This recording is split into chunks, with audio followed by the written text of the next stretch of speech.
Greetings and welcome to the technologically impaired podcast known as the Sports Shuffle. I am Flying Ryan Reingokers along with Tampa Motor Mouth as we were solving the fun mystery that you always have of what microphone is picking you up and why is the one you're speaking into not effing working.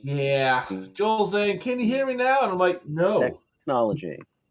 Yeah, technology wasn't our friend today. Just like Yeah. defense wasn't a friend of the football game last night. Oh boy, and not only defense. How about dare we bring up offensive pass interference? Yeah, that call on Ferguson was bad. I don't know if they should have called a Like penalty either what way the on that one, fuck but were they looking at? yeah, the officiating last night was a little weird, a little As bad you at heard times. how Detroit fans were expressing their thoughts, how shall we say, on the officiating. Yeah, it wasn't good. There were a lot of bad calls in this game. I don't think it was skewed one way or the other, and I don't think it would have made much of a difference had it been a little better officiated. But the Cowboys fall to the Lions 44-30. I drank the Cowboys are on a mission Kool-Aid. I drank the Cowboys can win at Detroit Kool-Aid, and I even drank the under Kool-Aid. What you should have drank is the Jameer Gibbs Kool-Aid because that man is insane. Three effing touchdowns, Yeah, and how about you have to give to the sun god coming back after a broken effing ankle, and he yeah, nailed his prop for receiving. He exceeded it. He nailed it. yeah. Damn, a lot of respect for that dude. He was fantastic last night. Jameson Williams had a really good night. Stepped Dak up, Prescott was good. I mean, Javante even Williams after was getting good. sacked a multitude of times. Yeah, the only real bad player that you expected to be good last night was George Pickens. Of course, CeeDee Lamb left this game in the third quarter with a concussion, trying to catch a pass in the end zone, just landed pretty much right on his head. But George Pickens, a disappointing night, Oh, was even that the with. one that if he had caught it, he would have just broke the sucker? No, this is when he went up for the catch and came down his head for Lamb. There was also the great effort by George Pickens where he was behind the Mm, defense and just yeah, didn't that quite was get not there. Yeah, it wasn't given great. to Lamb. That was very scary because all of a sudden it just you didn't even realize he hit the ground, and then you see You the see the video, replay and you know right away what it is. and when you see just the involuntary hand motions, just Yeah, the the fencing response as a Dolphins fan, the hands come up here, and he didn't have any like the finger torsion like you'd see with Tua, but the hands came up like he's defending his head. oh, You knew right away when you saw the replay, okay, he's out with a concussion. Even the sleeper app, which usually doesn't speculate on injuries unless like it's a clear leg injury. It's a clear. They said he went down. Pretty sure it's a concussion, and 5 minutes later it was ruled out. He was phenomenal before that, though. We'll get into some stats here now. Dak Prescott, 31 of 47 for 376, one touchdown and two interceptions. I don't think either interception was his fault. I think they both went off the hands of an offensive player. Backfield, it was Javante Williams, 17 for 67 and a touchdown for the Cowboys. Really nobody else getting too involved. As I mentioned, CeeDee Lamb, 6 catches for 121 yards, did leave early.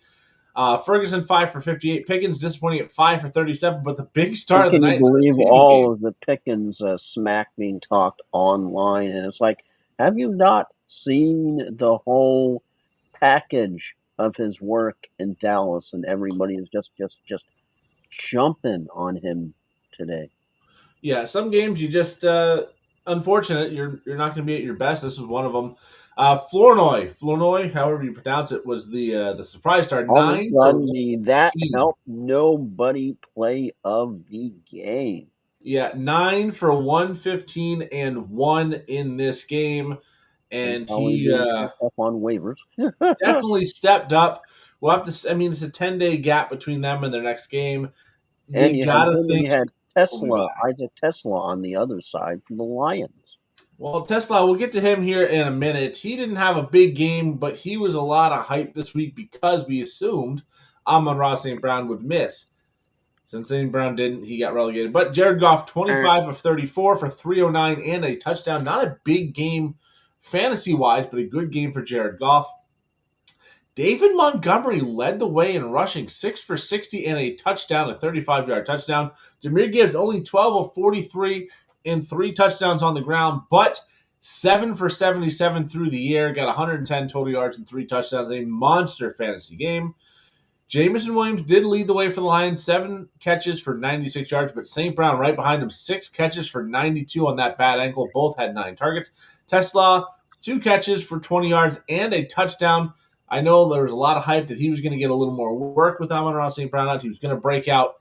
Didn't quite get that same opportunity in this one, but still a very solid performance from the rookie. Knowing they're the Lions, he might be good for somebody to hang on to because you never know when you're going to have another injury like Laporta, unfortunately, gone from the season. You didn't think they were going to have the sun god for last night, and all of a sudden, literally an hour beforehand, it's like ESPN's reporting he's active and playing, and you're like, what? Especially after like about 2 hours before, they're saying he's not likely to play Thursday night, and you're like, what? Yeah, logic. I mean, it's a low ankle sprain. Low ankle sprains are not as significant as high ankle sprains. Obviously, in this case, it wasn't a severe injury. The leading up to warm-ups, everybody assumed, oh, he's not going to play, he's not going to play. He got into warm-ups. I saw a video of him running, and as soon as I saw that video of him running and cutting at full speed, I said, he's playing. There's no doubt in my mind he's playing, and then it did come out about 20 minutes later when they have to make the official in-out calls. He was active for the game and played very well. Again, the Lions winning 44-30 in a game that really wasn't that close for the most part, but it was a high-scoring game. The Lions just got a lead early and pretty much maintained it the whole way. It always felt like the Cowboys had a chance. They were always chasing, but it was the Wile E. Coyote Roadrunner kind of chase where you're like, he might get there. No, they didn't get there. And then he kept getting this Acme package, that Acme package, and none of them just seemed to work. And every time Wile E. Coyote, a.k.a. the Dallas Cowboys, seemed like they were going to catch the Roadrunner, the Lions just go yoink. Yeah, long touchdown for Flournoy, Jahmyr Gibbs, gone. And it just seemed like that was the way of the entire game. The Lions, they move up to 8-5. They're still third place in the division. They're still not in the playoff position. Cowboys have like an 8% chance of making the playoffs now. Yeah, they fall to 6-1. Their best chance of making the playoffs is to find a way to win out and catch the Eagles. And get a lot of help. And oh boy, the Eagles. And you heard the news. Jalen Carter done for the year. The one that got into it with Dak Prescott back in the days of yore. And he is a great run-stuffing running back, defensive lineman. So if you've got a running back going up against Philadelphia the next few weeks, normally that would be a terrifying matchup, but we've seen some teams really run on them lately. No Jalen Carter. We saw Javonte Williams week 1 have a monster game against the Eagles. So I think this is going to open up the running game against Philadelphia, but it's going to take some time for the Eagles to try and get things going on defense without Jalen Carter in the middle. I don't think it's the Eagles' year. I just don't. So you're gonna go ahead and you're gonna throw some eggs on the offense. It's reminding me of the last time they came off the Super Bowl run, where the next year they lost their coordinators and the offense. Even though the record was good, the offense struggled. The defense was good, but then they had a couple injuries, and it just seems like it's falling apart at the end once again. I think they'll win the division. I think they'll make the playoffs, but they're going to face a team like. It's not a guarantee that the Bucs don't jump them for the 3 seed. I think the winner of the NFC North and the winner of the NFC West stays ahead of the Eagles and the Bucs, or the winner of that division, I should say, for the South and the East. You're drinking the 2023 collapse Kool-Aid for me. Yeah, I'm thinking that's where it's going to go. And I think in the first round of the playoff, there's a good chance they play Seattle, LA, Green Bay, or San Francisco. One of these really tough teams that can pound you. Remember what they did against the Packers were dangerous. That was that. Yeah, I just think the Eagles are going to fall apart here in the next couple of weeks. I think they'll make the playoffs still. They'll hold on They're to the win of already the division. they're already going to fall apart because you had, like we talked about in the recaps, the A.J. Brown touchdowns were pretty much, you said they were garbage time. They were slightly I mean, you were behind. You had to try and catch up. It was getting late. It wasn't quite garbage time because you kept the game close, but it was garbagey at least. But again, I still think they win the division. Just only 4 games left for Dallas. They have to find a way to make up more than 2 games, or at least 2 games, depending on what Philly does this weekend. And it's just they're running out of track a little too quickly. All right, let's go through some of the major injuries. Rome Odunze will not play in Week 14 and is now considered week to week with a stress fracture in his foot. I think that's stock up for DJ Moore. I think that's stock up for DJ Moore and Luther Burden and also Colston Loveland. Josh Jacobs, Kenneth Walker, Dontavian Wicks, Woody Marks all healthy, so that's good news. Alvin Kamara and Drake London are not going to be playing this weekend. And then the big return. Well, let's talk about your Bucks because they're also not back yet.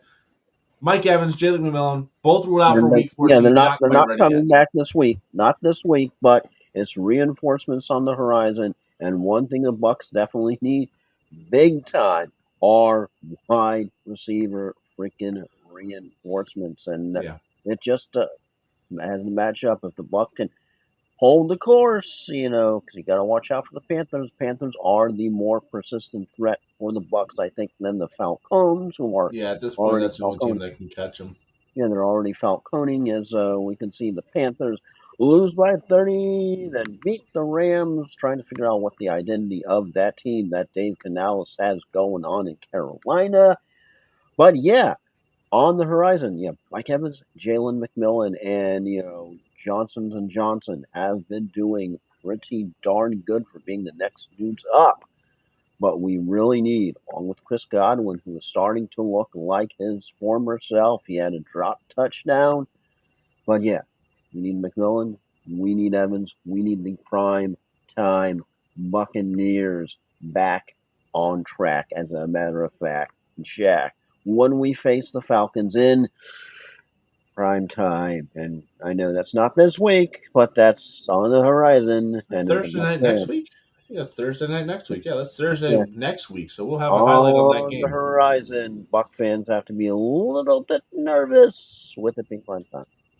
All right, let's talk a little bit of good news. T. Higgins and the big return out of the concussion protocol. They're going to have Jamar Chase, who didn't spit on anybody this week. You're going to have T. Higgins, and Joe Burrow is going to have both of his weapons back on track to do some wrecking. Yeah. T. Higgins is back. Jaden Daniels will start on Sunday versus the Vikings. Back from that nasty suck less. Back from that nasty elbow injury. And then a triad of news from the Cardinals. Kyler Murray will not play the remainder of the 2025 season. Cardinals fans everywhere are giving thanks for that piece of news. I don't think they're happy because the team is 3-9. They were winning games with him at least, but unfortunately for him, it's probably the end of his time in Arizona. Trey Benson is ruled out, and he could miss the rest of the season. He is approaching the end of his window. Might have had a setback because he was looking like he was ready to go, and then he was all of a sudden not practicing once again. So he is out. And then Marvin Harrison also out this week. So the Cardinals. Lock and load Michael Wilson if you got him. Yeah, Cardinals. Michael Wilson now goes into lineups. I'm looking right now at a lineup where I got to choose between Devontae Smith, Michael Wilson, and Ken Walker. When you have names like N.I. Mitchell, Michael Wilson, Chris Godwin, and they're being forecasted as league winners. Yeah, it does happen where you've got these guys going down, and all of a sudden these backup depth options come up, and you can play them. Greg Dortch also out. So, this is going to be Michael Wilson and Trey McBride going crazy for the Cardinals. So, if you're a fan of Arizona, you might not have a lot of fun this week. Game and see about another nail-biter loss late. But fortunately, they play a team that is only one of the best in football in the Rams. All right, let's go to the picks. Starting off the week, I want to know Joel bought into Dallas. He is 0-1. So we'll see Yeah. if we can rebound from there. First up is Seattle at Atlanta. And Seattle at Atlanta. And before I read lines, do you want to guess them?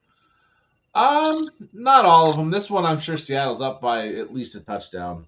7.5 for the Seahawks, $4.30, and over and under of 44.5. Yeah, for Atlanta with Drake London out, I don't know how Again, you can play anybody here happily. I think you can play Kyle Pitts as a desperation-ish kind of spot start, and Darnell Mooney is going to be the wide receiver one for this team. I don't know if you want to play him in that matchup, but he's going to be an option for you. For the Seahawks, though, you're going to go back to JSN. I know he had a down week last week. Don't worry too much about that. He will be just fine going forward. Everybody has a down week. And then, that team really tripped up Darnold and JSN. yeah, and then for the rest of the Seahawks, Ken Walker should be in your lineup. Zach Charbonnet is a goal line back, but he can be played as well. And then AJ Barner is a tight end possibility with Sam Darnold as a quarterback option for this week. Hard to believe that Atlanta's going to have a shot in this game, but they are red hot or ice cold, so anything can happen. Who do you got? Yeah, it's just the question of the Falcons. Every week, you don't know if the bad Falcons are going to show up. You don't even know if the good Falcons are going to show up. And even if the good Falcons are show up, Is it is it enough? enough to Yeah. get the job done? And last week, that would be a no. So Seattle Seahawks, they face a competent offense, unlike last week. Oh boy, that was an incompetence to a T, and they have the better offense with Drake London's out again, and that definitely has to hamper the Falcons' offenses. Even if you know it's going to be Bijan, if you know Yeah. how For one Atlanta, you're dimensional. still playing Bijan. I didn't mention that, but he's in every week. Yeah, because it's just like Atlanta's going to become more one dimensional. I think it's definitely a whole lot of Bijan, kind of like your Dolphins. You can kind of see a trend developing, but with players like JSN looming and ready to strike for Seattle, I just have to pick the Seahawks, who I think are the more dependable offense than the Falcons. I know Falcons have a better defense this year, but in 2025, you've got to pick teams like Sam Darnold is going to look to have a better bounce back time. Defenses is going to do it all, and I think JSN gets more than 3 fantasy points. Yeah, I would be shocked if JSN doesn't have a nice bounce back week. I'm taking the Seahawks. I think they are just a dominant team. When they play a team like Atlanta, Atlanta is due for a down week. They had a good week against Carolina in a loss. I think they're due for a bad week. Kirk Cousins is just, he's past his prime. He has passed his sell by date. And to say that is not a surprise, but you got to think he is going to And be just remember when struggling. Kirk Cousins was brought in to sweep the Bucks, and they still didn't get the flipping division. Yeah, unfortunately for the Falcons, it's a lost season. They have to hope Michael Penix is better next year. But for the rest of this year, they're going to be a tough pick unless they're playing New Orleans or a team of that caliber the rest of the way. Next up, this is a massive game between two 500 teams. It's Pittsburgh at Baltimore. I'm sure Baltimore is a favorite by about 4 points. You're close, 5.5. Missed it by a point. Not too bad. Minus Four. two, minus 275 and over and under 43.5. Yeah, there is some possibility of weather in a lot of games. I'm not sure if this is one of them, but I believe just knowing where it is. Welcome to December, kids. Yeah, we're to the point of the year where wind and snow start coming into play. So don't be too surprised if some of these games have some weather implications. For the Steelers, it's Jalen Warren in the backfield. DK Metcalf is just,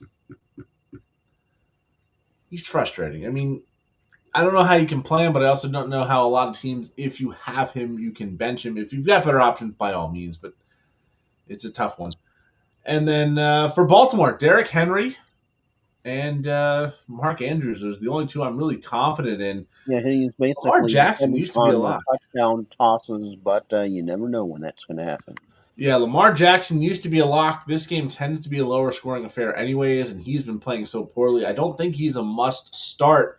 You can look at guys like Brissett. If you went to You Jared have to Goff last wonder night, why they got away from Derrick Henry last week. That's the cheat code. yeah, and there's notifications going through on Sleeper under Derrick Henry's profile saying they're looking to up his usage for the rest of the campaign. So if you've got him in fantasy, or God forbid your trade deadline is still active, like I have in one of my dynasty leagues, go get him if you can on the cheap. He will help you run through a title. This is a battle for first place. We've seen both of these teams look great at times. More often than not, they don't look so great. Sometimes they look outright terrible. Pittsburgh is definitely the hotter team, having won 5 in a row before last week, but that loss did not look good. Pittsburgh obviously fired Tomlin. Chants coming from the stands, not a good sign of what's going on there. Both teams they're in the mix right now, but it's not looking good for the loser of this game. So Joe, who do you got? Yeah, the Steelers going away from not exactly what you would call home field advantage from Heinz Field to Baltimore, as Jackson by far the better quarterback, even with the toe. The better QB by Rodgers, who looked absolutely horrible last week. Ravens just I think the Ravens bounce back, as I don't think Adam Thielen is the answer for the Steelers. Yeah, the whole Steelers sign him right after the Tomlin come, and you can't eat soup with a fork. But yeah, just messy year in Pittsburgh. Ravens bounce back nicely. Since Henry can still run, that's one of the things they can still do right in Baltimore. Also, please throw a from Mark Andrews. Please and thank you. I'm picking the Ravens. I don't have a whole bunch of confidence in them, but of the two teams, of the two quarterbacks, yeah, got to go with Lamar, even with the toe and how crappy he's been lately. Yeah, I'm taking it because Derrick Henry. I think they're going to lean on him. They're going to get the ground game going. I think when push comes to shove, Lamar Jackson can step up and make enough plays, even with the toe injury that seems to be limiting him. And I think Derrick Henry's going to be the key. And I think they ride him. And I think they get it done. Next up, oh geez, Tennessee at Cleveland. I don't That want to guess guy. the line. This is just I don't even want to talk about this game, but we have to. Yeah. Do you want me just to do my pick and then Yeah, we can just move go through on? the. Well, I do want to mention Quidson Judkins is the only must start in this game. Harold Fan at tight end for the Browns is about the next Hey, best you thing. have Shamir DK. That's about it. For the, Yeah, even DK is a little risky. I think this is another weather risk game. What's the line here? minus 3.5. I know you're shocked as the I'm Browns. surprised it's Well, that close. I I'm know surprised it's that close. you're shocked. You're shocked the Browns are the favorites here, right? You're Yeah, shocked. yeah, I'm Minus surprised it's not by 180 7 or 8. over and under of I'm surprised it's inside 34.5. It should be 4.5 with these two teams, and that's the line. You just want me to make my pick? Yeah, go ahead. There's not much here to talk about. Yeah, because both of these teams are straight up hot garbage. Browns have the better defense, a more serviceable offense, and that's saying something. And it's Trash Ball 2025. You have to pick the Browns. Can they be the better quarterback? But Sanders has better pieces around him. Plus, Garrett should be out there ready to feed on Warren with a few snacks incoming. And you got to pick the Browns. And this game is going to be hard. Yeah, this is one where you can put 4 on the TV. You find a way to make sure that it's not one of them. I usually watch football in the quad box now, and this one is just not going to be on there. But I'm taking Cleveland as well. Too many good pieces on the offensive side that the Titans don't have, and Judkins, and I mean, even guys like Judy and At least Tiller are Calvin good Ridley won't players. let you down again. And honestly, that defense for Cleveland should just beat down on Cam Ward.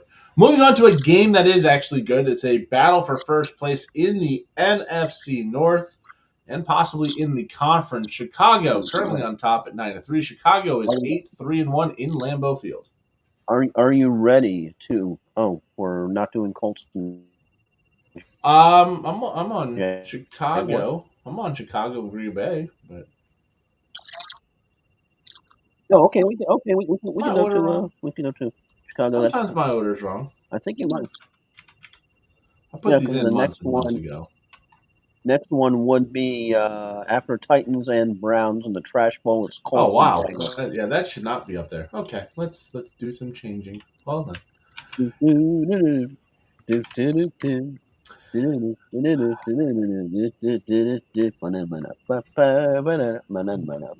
It's when you do all this stuff manually.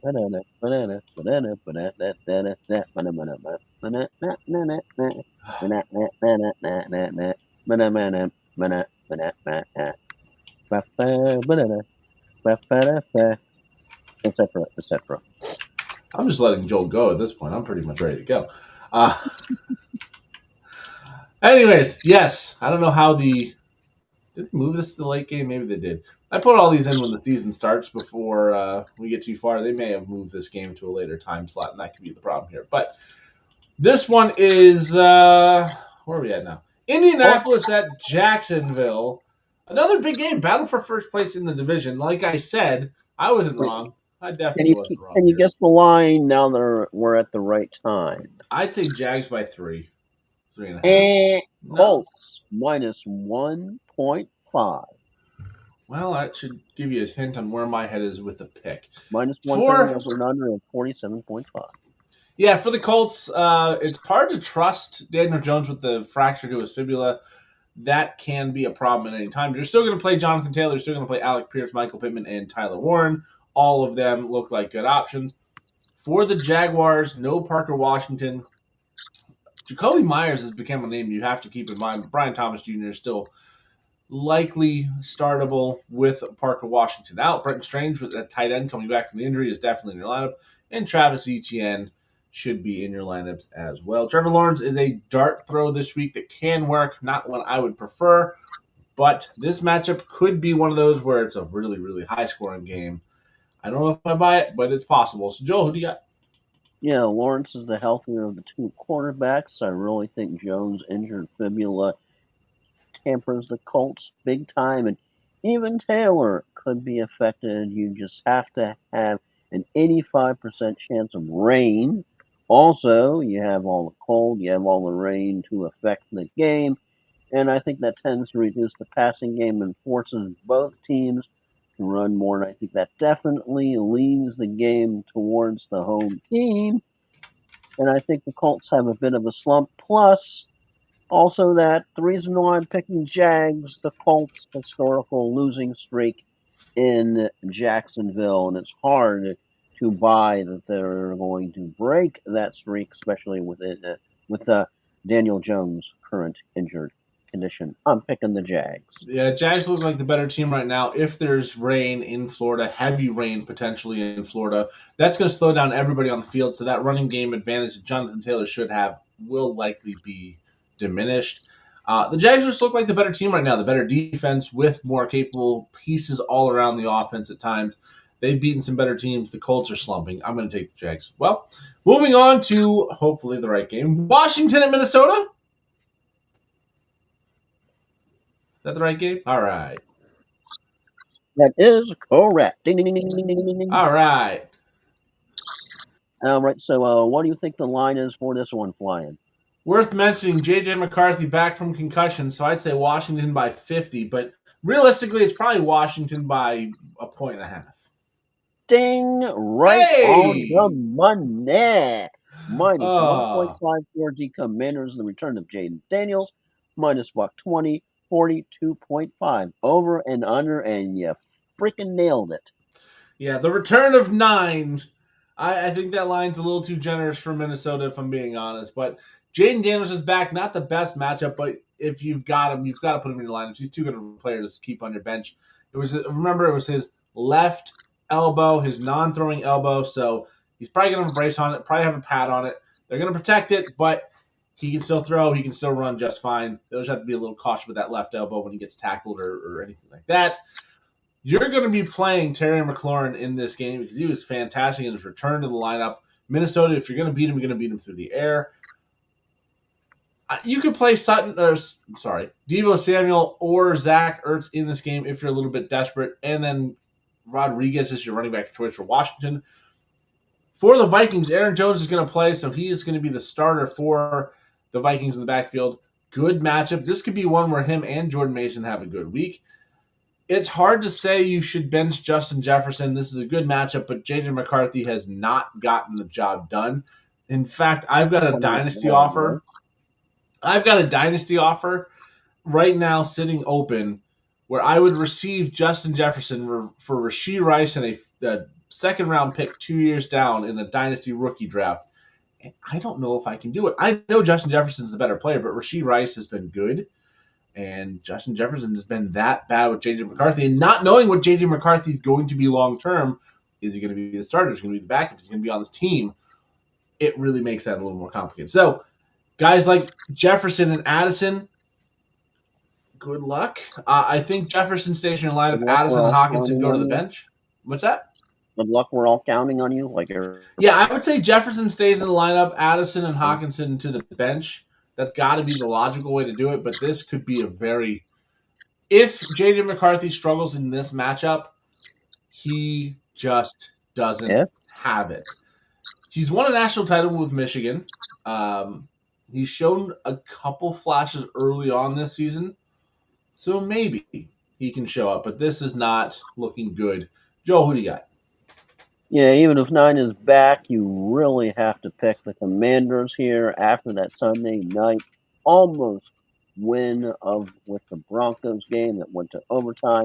The Vikings just look absolutely flipping lost regardless of whomever's by the center. And I just think the Commanders get their 4th win of the year and look like an actual football team for the first time this season, and it would be something nice to see. And you just have to feel for Vikings. You have to feel for Justin Jefferson and everybody else on that team. Yeah, I'm taking Washington as well because I think JJ McCarthy might be the worst rookie quarterback or worst rookie draft bust since Jamarcus Russell, and he might be worse than Jamarcus Russell as a player. I think Washington's defense is good enough to stop him, and that's not saying much. And I do think Jane Daniels coming back gives his offense a boost. I think they get rolling. They get rolling pretty early and often. And we move on to Miami at the New York Jets. Both teams starting to play a little bit better. What's the line here for your Dolphins? I gotta think the Dolphins are favored, and it's probably about 1.5 again. Close, minus 2.5. 2.5. I was between 1.5 and 2.5, but the Jets have been playing a lot better of late. The Dolphins have won 4 of the last 5. Joel, what's the rest of the numbers on this game? Minus 146 and 41.5 because the points are going to come from somewhere. Yeah, the points are probably going to come from Devon Achane, who's been phenomenal in fantasy. He's going to be in your lineup. Jalen Waddle and Darren Waller are options at the wide receiver and tight end position, respectively. For the Jets, Breece Hall is really the only must start, but A.D. Mitchell and John Mechie have looked good in the last couple of weeks. They're at least desperation options, and I'm using Mechie to replace Drake London with the injury in the league because it's a 3 wide receiver league, and I'm a little thin to that position. It's a dynasty league. And I'm hoping for the best. Miami's defense has been better of late, but they still have some cracks. Miami, 5-7, still looking to find a way to get deeper into the playoff picture. They're still really on the outside looking in, but a win over the Jets would help that. The Jets, they've got things rolling now with Aaron Glenn. They're not going to make the playoffs. There's no way they can turn this around that well this year. But if they can play spoiler in the division with the Dolphins, they would be happy to do it. So, Joel, what do you got? Yeah, I know you're looking at the Dolphins and you're looking at on the road in the cold, Dolphins struggling. But, yeah, I know the Jets all of a sudden, you have Adonai Mitchell all of a sudden coming into his own and turning into a force of nature, helping Breece Hall have something else out there other than him. And, yeah, the Jets are a definite conundrum this year. But I think as long as the Dolphins keep doing what they have doing, in other words, feed Achane the ball. Achane, don't try to do trick plays to Waddle. Waddle is probably making you sad if you have him in fantasy football right now, but Yeah, have HN pound away, and as long as Tua doesn't do too many bad Tua moments, I think the Dolphin team will continue to surprise everyone, and this looks to be a locker room that is fighting to keep Mike McDaniel in the coaching job for 2026. While a Jets win would not shock me here in the least, I just think the Dolphins have the better offense and they're fighting. All of a sudden, this team is catching lightning in a bottle. As long as they just keep giving it to Achan, I'm picking the Dolphins. Yeah, I'm taking the Dolphins as well. I've never seen a GM firing turn a team around, but that seems to be what's happened with this team since Chris Greer's been let go. They have been, I think, 3-0, undefeated since he's been let go. I think it continues. The Jets are getting things together under Aaron Glenn, but they still have major deficiencies on both sides of the ball. And I think if you get some bad weather, Tyrod Taylor's not going to handle that very well. And again, feed Achan, get him the ball early and often, get that screen game going. Let Achan dominate this game, and I think they will. They did it the first time around against the Jets. They'll get it done once again. All right, now let's go and talk about your team, the Buccaneers, hosting the New Orleans Saints in another You ain't coming possibly to rainy, town. windy game. And what's the line here? I know the Saints aren't favored. 6.5 for the Bucks. Missed it by two, minus eight, Oh, even minus worse. 8.5. You were Yeah. close in the neighborhood. Minus 490, almost a $5 favorite, and 42.5 for the over. Yeah, the Saints like to stay close in games, as Miami found out last week. They beat the Panthers a couple weeks ago. If you don't remember that, they are one of those teams that just is a little scrappy. I think that's a recognition of their head coach and the rest of this culture that is being built. Um, I don't know if there's anybody you're really excited to start on that side of the ball, but Chris Olave Vele is a wide receiver who had a great breakout week last week. I think they're in your lineup, and Neal at the running back position with no Alvin Kamara has at least got to be in consideration. For the Bucks, Bucky Irving is back. He is the Booyah. one you want in your lineup for sure. Emeka Ibuka hasn't been as good as he Big started the boot. season, but he's in your lineup as well. Baker Mayfield, this should be a good game for him. And then I'm going to say Kate Otten might have a good little breakout week this week. I don't think Godwin's 100% back, but Godwin's another name to keep in mind. Tampa Bay, they're a half game above Carolina. Carolina on bye, so a loss will put them in a tie with Carolina. A win gets them one game clear with 4 to go, so a big game in that respect. Who do you got? Yeah, hopefully the Bucks don't look past the Saints here. Ryan Buck coming off of another nail biter. They definitely have some awesome news, as was mentioned. Reinforcements, Mike Evans, not this week, but On the way. on the horizon. On the Maybe for horizon. Thursday. Maybe for next Thursday. McMillan has been cleared by his doctor to return to practice and is That's finally amazing news. off the IR, which is thrilling, especially with how long he was on there. Godwin made not everyone amazed everyone with the fantasy, but he did look a little bit more like his old self out there, and the Bucks are slowly getting their main weapons back. Even if Bucky Irving is on a bit of a limited snap count, I think the Bucks should be able to handle the battered Saints, who they're just proven they're proven to be a handful. So once again, don't look past them. They can come back and bite you.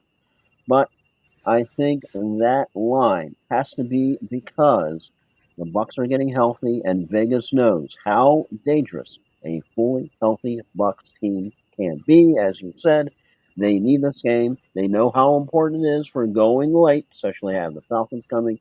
Then, oh boy, you have that Panthers team, I believe, in the finale. So, oh boy, I've got to pick the Bucks. I think they take care of business here. Yeah, New Orleans has a big opportunity in the NFC South to play spoiler. They play Tampa Bay this week, Carolina next week. So if one of the teams can win while the other loses, it's a big boost for the team that wins.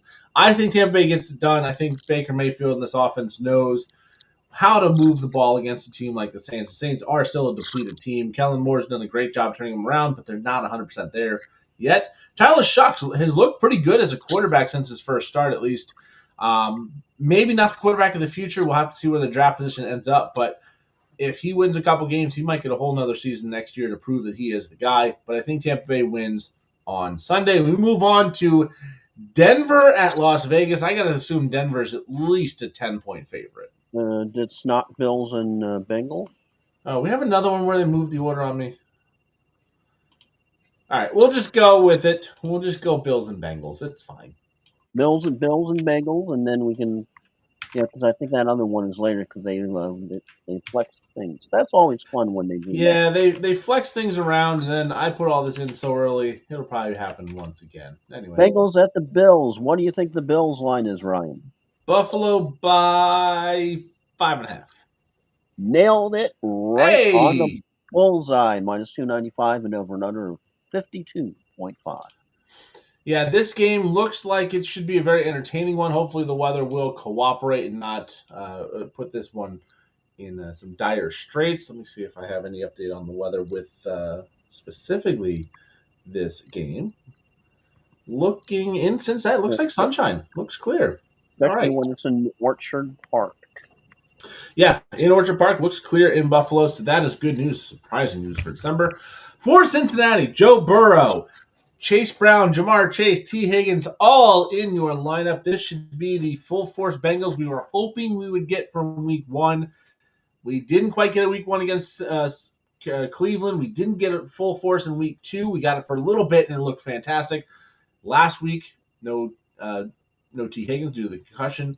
No Jamar Chase due to the suspension. Then no T. Higgins due to the concussion. So, this should be the full force Bengals offense. If that defense shows up, this game could be sneaky. For the Bills, you're going to play Josh Allen. You're going to play James Cook. Dalton Kincaid should be back, and the Cincinnati Bengals are the worst team against tight ends. He is a must start if he is back.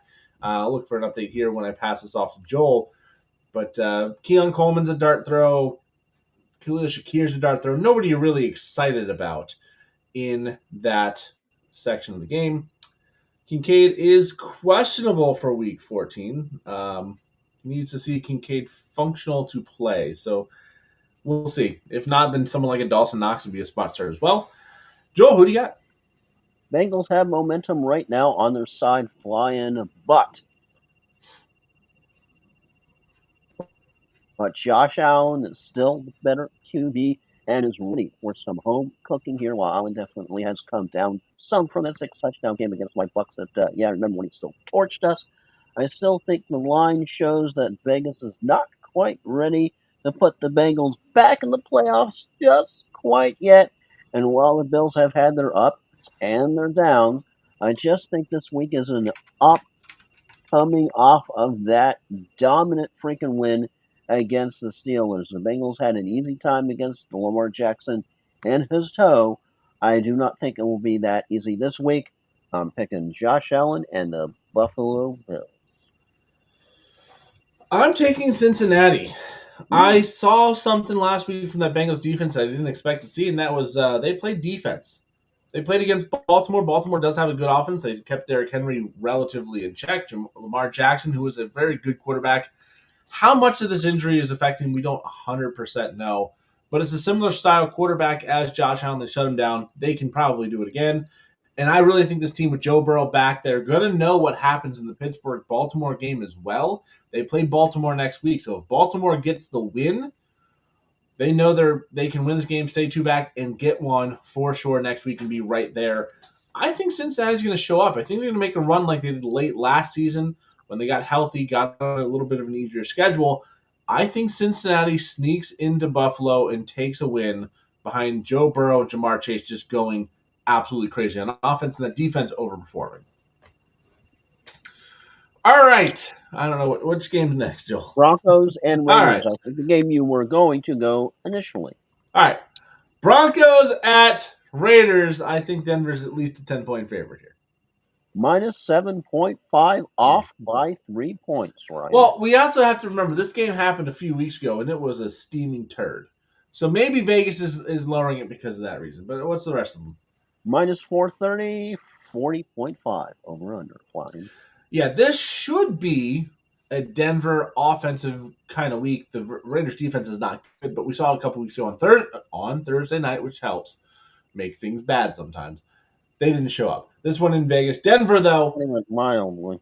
yeah, for Denver, I don't know if there's anybody you have to start in this game, but guys like Bo Nix, RJ Harvey, Cortland Sutton, they're at least in your consideration. I'm sure Sutton's probably the most likely to be forced into the lineup. Bo Nix second, and then RJ Harvey a little bit deeper. He hasn't shown up yet. For the Raiders, though, Brock Bowers is the unquestionable must start in this roster. Ashton Gentry's been good enough where he's probably not hitting your benches, but this is a very tough matchup. We saw him get shut down last time these two teams Trey played. Tucker So is a he's a name to keep in mind. Get it. He's a name to keep in mind, though, because he is technically their leading wide receiver. Tough matchup, though. This could be a good one for the Denver defense for sure. Joel, this was a turd a couple weeks ago. Who do you got this time? Yeah, it's hard. I mean, you really have to be drinking a lot or smoking a lot of something. And picking the Raiders here is just a tough call. Making the case for the Raiders is Ashton Gentry has definitely had one of the toughest abuse in recent memory. The Raiders just, oh boy, have a crap O-line, crap defense, and that's their main central theme, their offense or lack thereof.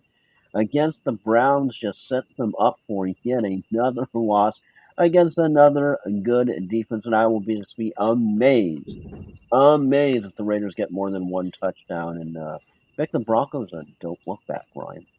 Yeah, I'll take the Broncos as well. This may be a bigger offensive explosion than we're expecting for Denver. I think the game last time did have some cool weather in Denver.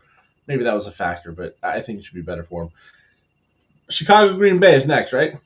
Correct. My list is so stupid. All right, Chicago at Green Bay. This one probably pretty close to a toss-up.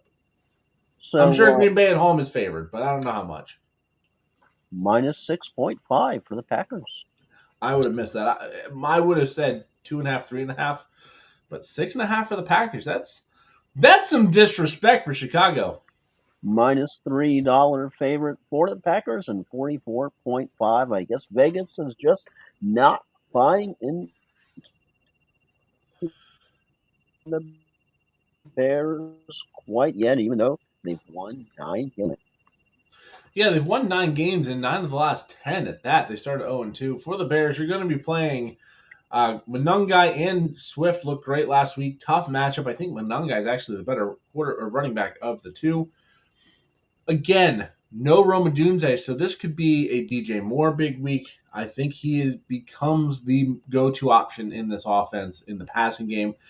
Caleb Williams could be startable, but it's a tough matchup. Maybe you have better options. I think Jordan Love is a good option here. Christian Watson's been on a heater. He's a must-start in this lineup. And then Josh Jacobs in the backfield is absolutely in your lineups. I'm surprised that line is as high as it is. But, Joel, tell me what you think. Yeah, Bears are definitely playing out of their minds currently. But the Packers humbled the Lions by beating Dan Campbell at his own game, scoring twice on 4th down conversions. The Packers' offense is far better than the Steelers' offense, and I think that they exposed the Bears' defense on the road, and the Bears get a cold dose of reality at Lambeau. You got to pick the Packers to get some good home cooking in December. Yeah, Chicago, tough stretch. I know they got Cleveland next weekend, but Green Bay this weekend. I know they've got a couple more divisional games down the line. I'm taking Green Bay as well. It is in Lambeau Field. I think that helps things out, even though Jordan Love has not been as good at home as he has been on the road. Chicago, the number one seed in the conference, they've been gassed up all week by media and especially probably the local media in Chicago. I think Green Bay is going to come with some vengeance and get the job done. And we move on to the last game in the late window, LA Rams at Arizona. With all the injuries, I think this line is probably worse than it even will say by the time we get to kickoff, but it's got to be a 9.5 to 10.5 for the Rams. You're actually overestimating 8.5. Really? I would be surprised if by kickoff it wasn't closer to 10 with the injuries. Minus 420, there's a number, and 48.5. Yeah, for the Cardinals, For the Cardinals, you can play Jacoby Brissett. He's been elite since he's taken over the starting job for fantasy. It is a tough matchup. He is missing a lot of weapons, but they've gotten the job done for the most part with those weapons already out. Bam Knight in the backfield's been serviceable, but again, I said it earlier, Michael Wilson, Trey McBride, expect them to have massive, massive games. This Rams defense is going to be in for a tough test. For the Rams, you're going to play Kyren Williams, you're going to play Devontae Adams, you're going to play Stafford, and you're going to play Puka Nacua. Those guys you just can't bench week in and week out at this point. The Rams have a chance to take over the number one seed depending on the results of this game and Chicago. Obviously, Seattle in that mix as well, being in the division. They play again in a week or two.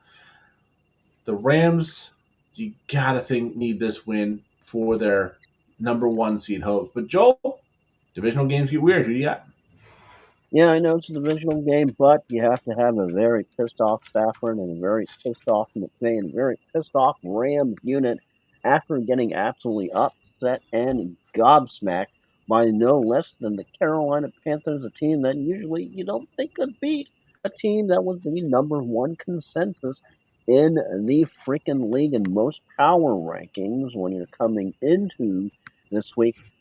But yeah, I think the Rams are going to be on an absolute get right mission, and the Cardinals can definitely be spunky and they can put up a fight. They just can't finish the fights. But yeah, I've got to pick the Rams on the road in a divisional game to get a good get right game. And they need it here. They cannot afford a slump this late in December, right before the playoffs. I'm picking the Rams. Yeah, I'm taking the Rams too. They're just a better team. It's not really much of a question here. I'm taking the Rams because I think their offense will get going. The defense will shut down the Cardinals as best they can. The Cardinals will make it interesting because that's what they do. Yeah, they just can't finish. They just can't finish the job, even if they do get on top.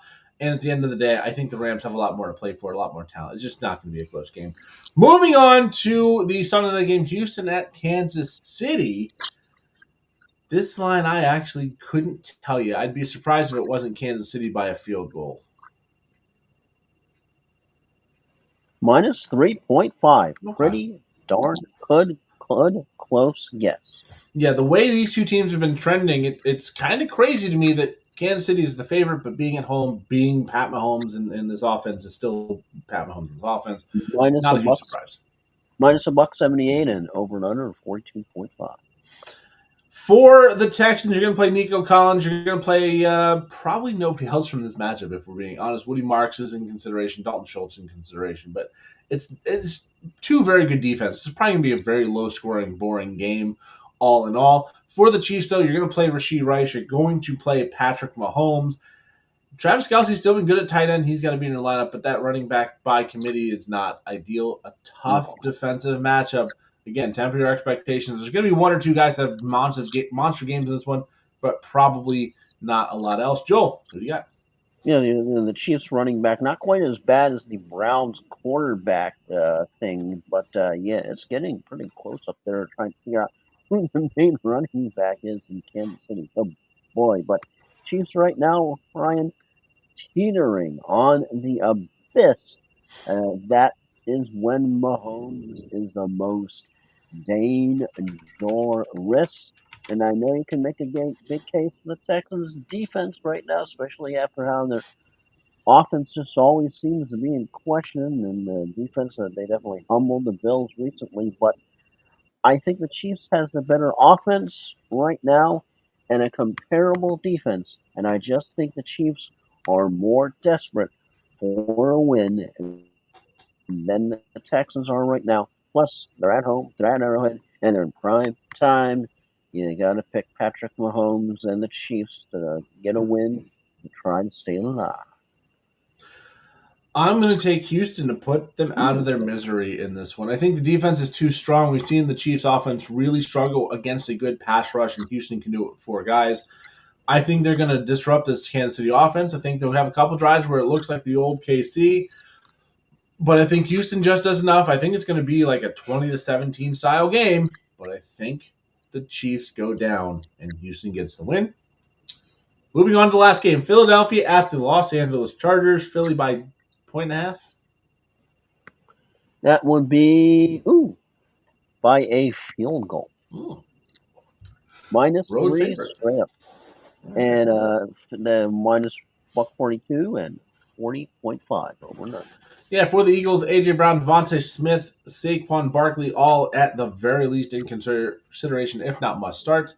Dallas Goedert at tight end is always a possibility, and Jalen Hurts at quarterback for the Eagles is having a little bit of a down season, but still probably with the opportunity for a tush push, very playable. Justin Herbert, keep in mind he did have a surgery this week on his left hand. Not a guarantee to play, but it sounds like he is going to play. We're still waiting to hear if Amari Hampton is coming back. If Hampton is back, he is in your lineup. If not, Kamani Vidal should have a very good opportunity. And then Lad McConkey, Quentin Johnson, and Keenan Allen. McConkey's in your lineup. Quentin Johnson and Allen are at least in consideration. Ryan Gadsden on the outside at tight end should be in your lineup once again as well. Joel, both of these teams are, I believe, 8-4. Both of these teams are fighting for playoff positioning. But the Chargers, they do some weird and crazy things. The Eagles are still the defending champs. Who do you got? Oh boy, whether it is a Herbert recovering from surgery or Trey Lance under center, I just think it's when you have pain tolerance issues, you can't even imagine what that's going to be like for Herbert will play.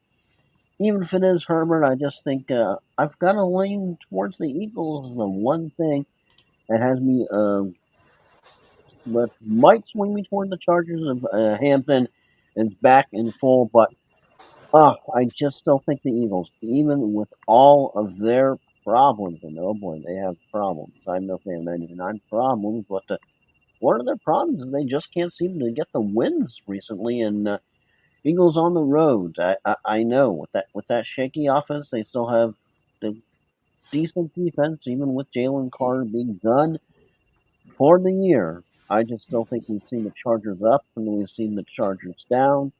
And if the Eagles don't want to do that collapse of 2023, they need a win, they need it here, and they need it right now to go to 9-4.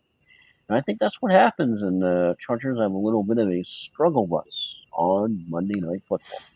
I think the Chargers get the win. I think it's going to be a very ugly game, but I think Philadelphia's offensive collapse continues, and I think they just do enough. Now, if Trey Lance is in this game, this pick is not going to go well. But this is me expecting Omarion Hampton, who was a full participant in Friday's practice. Again, the Monday night one, they have one more day to designate. So a full practice on Friday is like a full practice on Thursday if you're playing on Sunday. It's a very good sign for his return. And Justin Herbert, I do expect to play.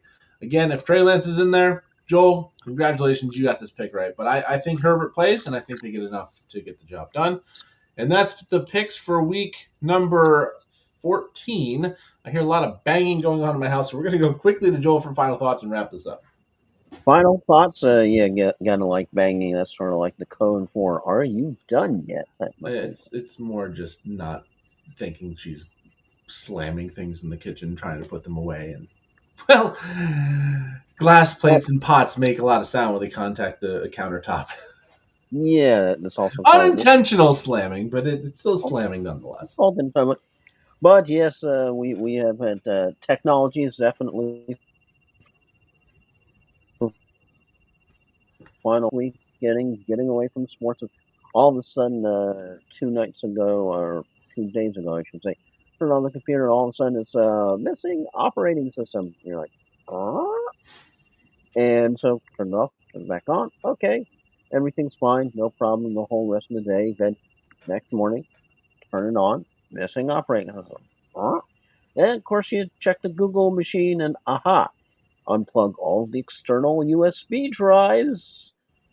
You turn it on, and all of a sudden, back to normal, no problems. Because it's absolutely amazing with technology and how much one tends to depend on it, and you don't realize it until you have something like the AWS outage that absolutely crippled Amazon and Alexa and all its devices. We had another Cloudflare one today where a whole bunch of websites just and it's gone when all of a sudden you have that thing that everyone depends upon to work and it doesn't want to work. So it's just one of the things that always be thankful for when everything works and all the buttons turn on and everything clicks on and even when your microphone decides to cause you to absolutely want to yell at it. Hey, yeah, but that's just my final thought. Hashtag technology. Yeah, we had a technology issue on our end when we started, but not a major one. Yeah, just my fun thoughts again. Focus on your last week of fantasy football in the regular season. Get your lineups in, get your lineups right, make the playoffs, win your championships. We've only got 5 more weeks of regular season football. 18 At teams. least Yeah, football is being better. 18 teams will be done at that point, and we'll just slowly dwindle from there. It'll be gone before you know it. So enjoy it while we've got it. One And more that's my final thought. Go ahead. one more bonus final thought, since mine was sort of a little bit of an impromptu one. My final thought is we do not need a second Black Friday game, because I No. saw there was an actual article out there that the NFL is considering a second Black Friday game. The first one was horrid enough, with the Bears absolutely running ragged all over the poor Eagles. It was a bad game. I don't think it had any real kind of flow to it. It's a weird ass time to have teams play football in the middle of the freaking afternoon on a Friday. And yeah, we do not need a second No. freaking Black Friday game. That's my final thought. Yeah, we don't need the first one, but there's already the problem with the week of Thanksgiving is between the Thursday games, the Monday game, and the Friday game. There's only 11 games now on Sunday. You get Yeah, light windows, and if the games, the slate's gone. yeah, you get so much of the slate out of there. You get a couple bad games. It's like, well, there's not good football on right now, so we don't need to dilute that anymore. But they're going to because of money. Anyways, that's our time. I've been flying Ryan Gokers along with. Tampa Motor Mouth overall. Back next week for week 15. All the fun previewing fantasy playoffs. Ugh, it's so close. I can almost feel it. And with that, we go. All right.